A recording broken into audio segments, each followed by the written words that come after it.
How'd you get your first big break?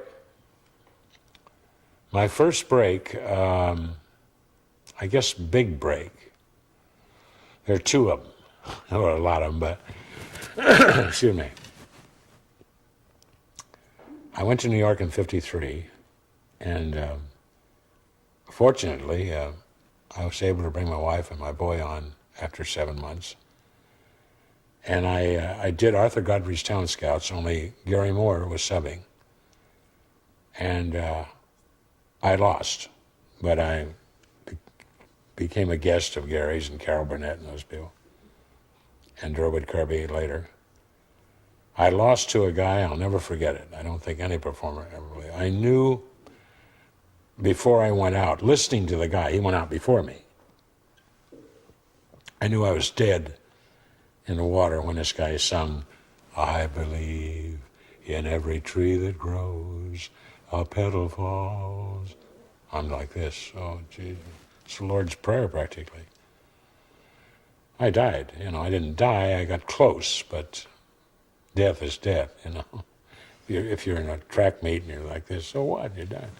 I got the silver medal. Well, that was okay. I went on to work with Gary and Carol and had some fun there. My biggest break, now this is going back, this is in the 50s. I was playing a place called the Rubin Blue in Manhattan. The Rubin, the Copacabana was a big place. The Rubin was small, just off Fifth Avenue. And then they had a place called the Blue Angel, and downtown the Vanguard, Village Vanguard, where a lot of people went. I was in the Rubin, and I was doing my own material, which I tried to do all along. And I'm doing Custer's Last Stand, the creation of a basketball player. I don't know, and a number of offbeats came. But Alistair Cooke was in the audience. He had Omnibus, which is a big, big program. And he came backstage, and he said, Mr. Winters, very English, of course, he said, when you did Custer's Last Stand this evening, it was fascinating. Those arrows going in your body. Oh, God. They're here. You're certainly the strangest humor I've ever seen. I love it. I love it. Would you consider being on Omnibus? I said, oh, my God, man. I'd missed out. I was the only guy to my knowledge of all the people I knew and still know that didn't work Ed Sullivan. I auditioned. That terrible thing about auditioning for one man is terrible. One guy sitting there like this looking at you.